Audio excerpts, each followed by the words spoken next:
On this day in 1959, John Fallon made his debut for Celtic.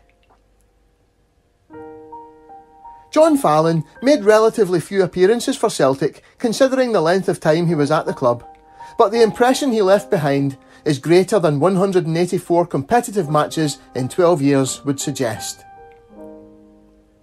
He made his debut as a 19-year-old on the 26th of September 1959 alongside Neil Mochan, Bobby Evans and Bertie Peacock in a league match against Clyde at Celtic Park. Peter Hendry reported in that day's Evening Times, "Bobby Evans gave a 10th second confidence boost to new boy Fallon by a so cool, so clever pass back in the midst of a Clyde opening blitz.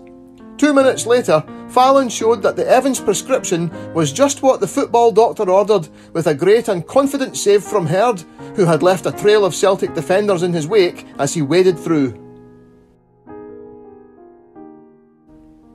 Fallon retained his place over the next few weeks and has the distinction of being the first Celtic goalkeeper to play in a floodlit match at Celtic Park, in a friendly against English champions Wolves on the 12th of October 1959. He held the number 1 spot until the end of the year when he was injured and Frank Haffey returned to the team. Fallon was understudy to Haffey until taking over by the end of 1963. He was the custodian in the team that came so close to reaching the European Cup Winners' Cup final in 1963-64 and of course won his place in history by being included in the famous lineup immortalised in the still popular song Celtic, That's the Team for Me. From late 1963 until the autumn of 1965, John Fallon was Celtic's first choice goalkeeper. But in September 1964, Ronnie Simpson had been signed from Hibernian, where Jock Stein deemed him surplus to requirements, only to decide shortly after his return to Celtic in 1965 that Simpson was his preferred choice. Fallon found first-team opportunities limited over the next 4 years, but he still appeared in some of Celtic's biggest matches in the period.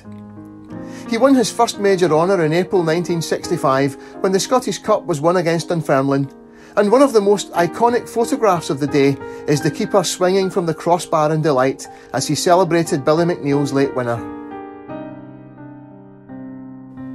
John Fallon also kept goal in the second and third of Celtic's 3 World Club Championship matches against Racing Club, being thrust into the team at the last moment after Ronnie Simpson was hit on the head by an object thrown from the crowd during the warm-up. When Celtic asked for the match to be voided based on this injury to Simpson, Racing argued that it didn't harm Celtic at all because Fallon had played so superbly in his stead. The organisers agreed.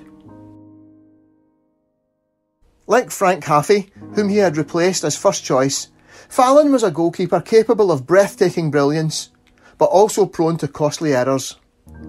The low point of his Celtic career was undoubtedly the match against Rangers at Celtic Park on the 2nd of January 1968. Celtic were 2 points behind unbeaten Rangers in a tense title race and led twice, but each time Rangers hit back with goals that Fallon should have prevented. The first was a shot by Willie Johnson that squirmed through his hands, while the second was a trundler from Kai Johansson, which the horror-stricken keeper allowed to roll under his body as he dropped on it.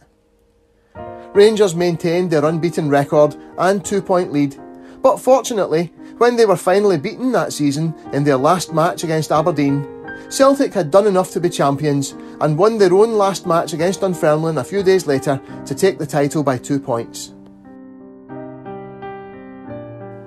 It took a long time for a distraught Fallon to live down that New Year calamity in 1968, but he was back in the team after Ronnie Simpson dislocated his shoulder in a Scottish Cup tie against Clyde on the 12th of February 1969, and between then and the end of the season won all 3 cup competitions in the space of a month in April. He also kept a clean sheet at the San Siro in the European Cup quarter-final first leg against AC Milan, but unfortunately the Italians won the return leg 1-0 on their way to winning the trophy. The Scottish Cup final, a 4-0 win over Rangers, was a moment of redemption for John Fallon. Hugh Taylor wrote in the Daily Record on the 28th of April 1969, "Although the final had too many niggles, too many nasty moments, it will never be forgotten by John Fallon, who has surely at last come out of the shadows and was a magnificent goalkeeper against a team which not so long ago seemed to have ruined his career. And it was a great example of Parkhead camaraderie when defensive colleagues presented him to the fans at the end for the ovation that he deserved. For John was a Celt who played a great part, one save in particular being vital. It was from Person at a stage when Rangers were going fiercely for the equaliser. Fallon stopped the ball and probably turned the whole tide of the game. The following season, with Ronnie Simpson still struggling against a shoulder injury that ultimately ended his career, John Fallon was first choice keeper until the 27th of December, when recent signing from Wolves, Evan Williams, was brought in, and it was he who played in the European Cup final and played brilliantly that awful night on the 6th of May 1970. By now John Fallon's days were numbered, and his autobiography, Keeping in Paradise, reveals his resentment of his treatment at the hands of Jock Stein, whom he felt was swift to criticise him for the slightest mistake, and rarely gave him any credit for good performances. He is by no means the only player of that era who felt unfairly treated by Stein, although it is possibly inevitable that this will be the case with players on the fringes of the team. In Fallon's case, he felt it was personal. John Fallon played his last match for Celtic in a 1-0 defeat to Aberdeen on the 12th of December 1970, and left, very reluctantly, for Motherwell on the 29th of February 1972. His greatest moment as a Celt was probably in the testimonial match for Alfredo Di Stefano on the 7th of June 1967.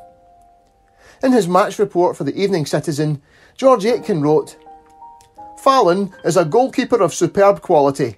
Agile and acrobatic, he gripped with a certainty of clutch the very best Real efforts so uncannily that he had the Spaniards shaking their heads in the sheer wonderment of it all, and the Spanish fans on the cliff-like terracing rising from their seats in acclaim."